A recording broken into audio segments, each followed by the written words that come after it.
Welcome to another episode of the Cat Breeding for Beginners podcast. I'm Pamela and I breed British Shorthairs in Perth, Western Australia. I have a real passion for cat breeding and exhibiting, and I want to share my knowledge and experience with you. I'm on a mission to help new cat breeders go from feeling intimidated, confused and having trouble getting started to confidently breeding happy and healthy cats whilst enjoying this amazing hobby. Before we get started, make sure you visit my website and download your copy of my helpful guide, Advice to New Breeders, where experienced breeders share some great tips they wish someone told them when they started breeding. You can find the link on my homepage at www.catbreedingforbeginners.com. Just look for the picture of Angelica with her kittens. Well, I've just gotten home from work and I'm super tired because I had to get up really early, and I am not a morning person. I had to get up super early because I was presenting as part of a cat breeder summit, and it was hosted out of the US, so that meant that the time zones were crazy different, and I was one of the last presenters, but I had to get up, at the crack of dawn to be one of the last presenters. And I presented on social media, and I had a presentation, and I had something in the presentation, and I realized that I've never shared that here on my podcast. And I thought, why am I giving all of the people, well, it was, I understood why I was giving everybody this information, but I was thinking to myself, I shouldn't be giving information out like that without giving it to the people on my podcast first. So you guys are getting it secondhand, but I've got to tell you, you're only getting it like 12 hours later. So I kind of feel like I've redeemed myself. And I'm very tired. Like I said, did I say I was very tired? I'm very tired. There's not enough coffee in the world that could wake me up at the moment. But what did I miss out on telling you? Well, I was telling everybody about some things that they could do to their Facebook pages to make it more attractive to kitten buyers, because we always want to be making our social media work for us and getting it to attract really good homes, really good kitten buyers. That's what we want. And one of the things that I pointed out to people was that on a lot of Facebook pages and also on a lot of websites, when you go looking for a kitten, and you guys will have all gone looking for kittens, you've gone looking for breeding cats. If anything, if you haven't even looked for pets, you've looked for breeding cats. And I'm sure you've trolled through a lot of websites and a lot of Facebook pages looking for that elusive kitten that you want to adopt. And I want to ask you, how many times, if you think back, how many times did you find yourself in a situation where you're looking at all of these things and all you see is pictures of kittens, pictures of cats, pictures of kittens, pictures of cats? There's no pictures of people, and there's no mention of who the people are that, all these cats and kittens belong to.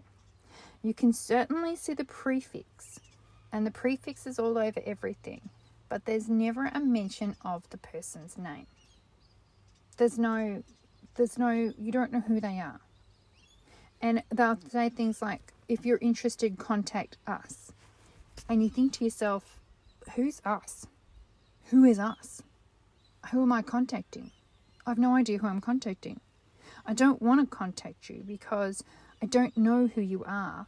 And then that makes me think, I don't know how you're going to treat me when I do contact you. Are you going to be nice to me? Are you going to be annoyed with me? Are you going to ignore me? I don't know who you are. And even worse, you could this is something you might be thinking as a breeder. You might be thinking, are you that person that I didn't like when I met you at a show? Or are you somebody else? I don't know who you are.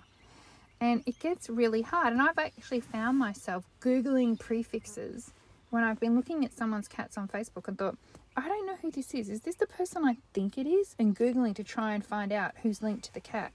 And the only way I've worked it out is because a cat show entry's come up in my Google results and then told me who the owner of the cat was. And I've gone, oh yeah, no, that's a different person. Oh yeah, that is the person I was thinking of.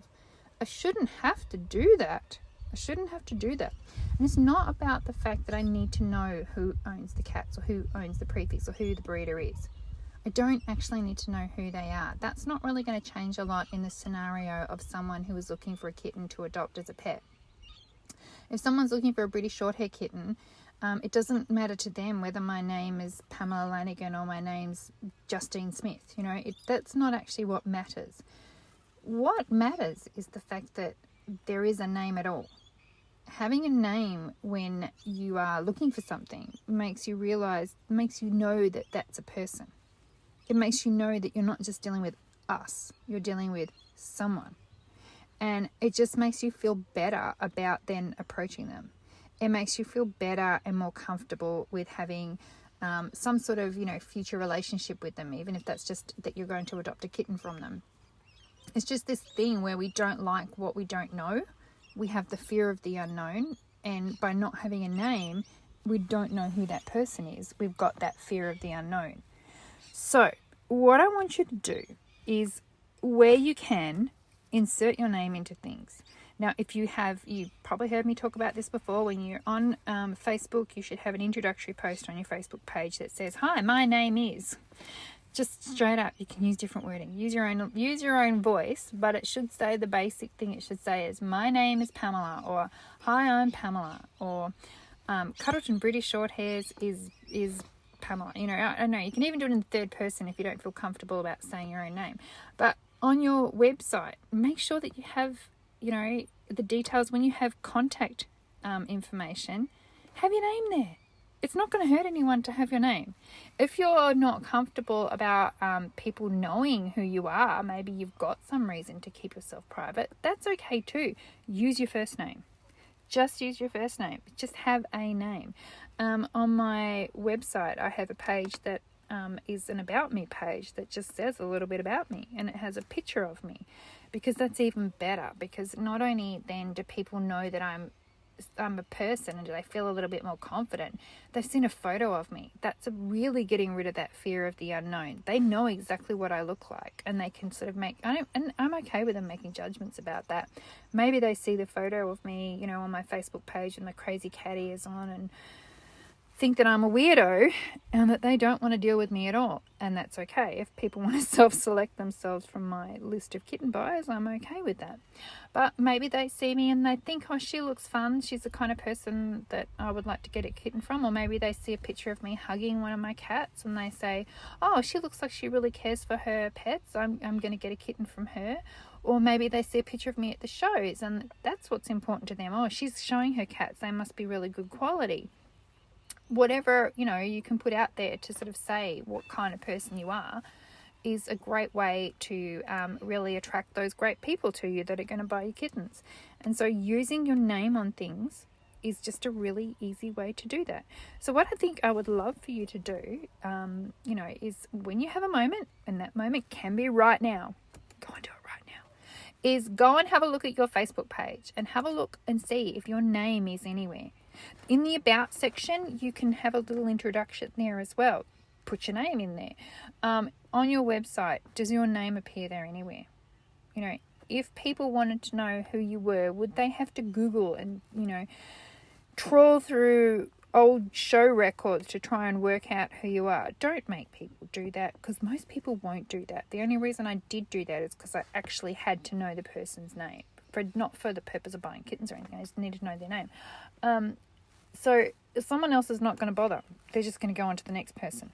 And if the next person is someone like me, and I've got my smiling, holding my cat photo there, and I'm saying, "Hi, my name's Pamela. I'd love to talk to you about adopting one of my kittens," who do you reckon they're going to stop and think about contacting? Don't make your stuff be the stuff that gets overlooked. Make your stuff be the stuff that people are attracted to and want to contact you. Because I've got to tell you, life is so much easier when you've got lots of people waiting on your kittens. So much easier. That is just the one thing I don't have to worry about. I haven't had to worry about that for a very long time, and I would just want that for everybody, because I can remember, I think it's happened to me like years and years and years ago. I can think of a litter it happened to me with when I had too many chocolate kittens all at once. I had a lot of chocolate kittens at once. And it was stressful, and I never want to go through that again. I never, ever want to go through it again. I never want you to go through that again. So if you never want to go through that, go to your Facebook page, go to your website, and make sure your name's on there, and better yet, put a photograph. Put a little bit of yourself on there, and I think it will make a huge difference. Okay, well, I think I need to go inside and maybe have a drink and then go to sleep, because I am super tired, and then I can rest up so that I can get up in the morning and clean cat trays, because I just know that needs to be done. Okay, guys, I hope you enjoyed that and got something out of it. Bye for now. Thanks for listening. Make sure you visit www.catbreedingforbeginners.com where you can find articles, guides, courses and more. Plus, make sure you check out my amazing New Cat Breeders Club. It's a supportive space where new cat breeders can learn, share and help each other. I only take new members a few times a year, so sign up to make sure you don't miss out.